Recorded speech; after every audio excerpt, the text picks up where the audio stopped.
ახლახან გაძლიერდა ერთ-ერთი ყველაზე სერიოზული ნიშანი ახლო აღმოსავლეთში ომის ამ ახალი ფაზის.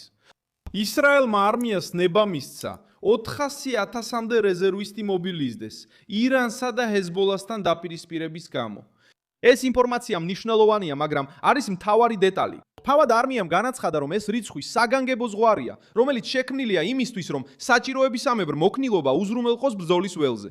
ამ გადაწყვეტილების ცენტრში არიან ბენიამინ ნეთანიახუს მთავრობა, ისრაელის სამხედრო ხელმძღვანელობა და რეზერვისტების ძალა, რომლებიც ისრაელის საომარი მანქანის საკვანძო ნაწილია. ამ ზომის დამტკიცებისას ომი უკვე რამდენიმე მიმართულებით მიმდინარეობდა. აშშ-ისა და ისრაელის თავდასხმები ირანზე 28 თებერვალს დაიწყო. ჰეზბოლამ კი ისრაელზე შეტევა 2 მარტს თეირანის მხარდასაჭერად. მას შემდეგ ზეწოლა მხოლოდ საჰაერო აღარ იყო და უკვე საზღვრისპირა ბრძოლებსა და ტერიტორიისთვის დაპირისპირებასაც მოიცავდა. მთავარი კითხვა მედიაშია. ნიშნავს თუ არა ეს მობილიზაცია ირანში შეჭრას? ამ დროისთვის ჯარების კონკრეტული გადაადგილება უფრო ლიბანს უკავშირდება, ვიდრე ირანის ტერიტორიას.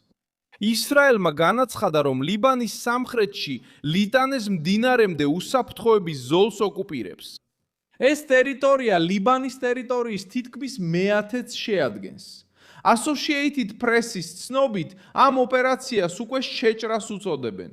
რადგან ათასობით ისრაელი ჯარისკაცი გადაკვეთა საზღვარი და სახმელეთო ბრძოლები უკვე მინიმუმ 3 კვირაა გრძელდება. სადაც ირანი ამ ანგარიში ჩანს, ის ომის კიდევ ერთ დიდ ფრონტად გვევლინება. ამ პარასკევს ისრაელმა კვლავ დაარტყა ირანის ბირთვულ პროგრამასთან დაკავშირებულ ობიექტებს. Associated Press-მა გაავრცელა ინფორმაცია, რომ თავდასხმა განხორციელდა არაქში, მძიმე წყლის კომპლექსზე და იაზდში ურანის კონცენტრატის, ეგრეთ წოდებული Yellow Cake-ის საწარმოზე. რამდენიმე საათის შემდეგ, რაც ისრაელმა თეირანის წინააღმდეგ კამპანიის გამკაცრება და გაფართოება დაანონსა. ანუ ირანთან დაპირისპირება კვლავ მძაფრი და მზარდია. თუმცა ეს ხდება დაბომბვების, რაკეტებისა და სტრატეგიულ ინფრასტრუქტურაზე თავდასხმების ფორმატში და არა როგორც სახმელეთო შეჭრის ოფიციალური განცხადება. პარიზში მარკო რუბიომ თქვა, რომ ირანის წინააღმდეგ სამხედრო მიზნების მიღწევა სახმელეთო ჯარების გარეშეა შესაძლებელი და ოპერაცია კვირები უნდა გაგრძელდეს და არა თვეები. მაშ, რატომ უნდა გახდეს შესაძლებელი 400,000-მდე რეზერვისტის მობილიზება? ისრაელს სურს საკმარისი სამხედრო ძალა, რომ ხანგრძლივი ომი სხვადასხვა სცენარში შეძლოს. ირანზე თავდასხმები, ჰეზბოლასთან ბრძოლა, ლიბანის სამხრეთის ოკუპაცია, ტერიტორიის დაცვა და ახალი რეგიონული საფრთხეები. მობილიზაციის ეს ზღვარი ომის დაზღვევას გავს. ის სამხედრო ხელმძღვანელობას აძლევს თავისუფლებას სწრაფად გაზარდოს ძალები. თუ კონფლიქტი კონტროლიდან საბოლოოდ გამოვა, ამ გადაწყვეტილების მნიშვნელობა ისრაელის ფარგლებს სცდება.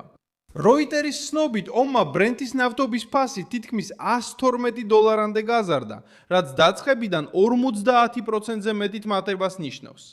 ჰორმუზის სრუტეში შეფერხება კვლავ არყევს ენერგეტიკას, ტრანსპორტს და ბაზრებს მთელ მსოფლიოში. ამიტომაც აშინებს ეს მობილიზაცია ასე. ეს არ არის მხოლოდ სამხედრო მობილიზაცია. ეს კრიზისის გადაუწყვეტელობის გაფრთხილებაა.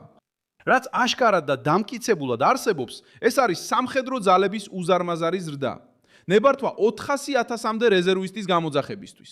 უკვე აღიარებულია ლიბანის სამხრეთში შეჭრა და გაძლიერებული საჰაერო კამპანია ირანული ობიექტების წინააღმდეგ. თუ დიპლომატია ვერ იმუშავებს და კონფლიქტი გამწვავდება, ეს რიცხვი შეიძლება ახალი ესკალაციის მიზეზი გახდეს.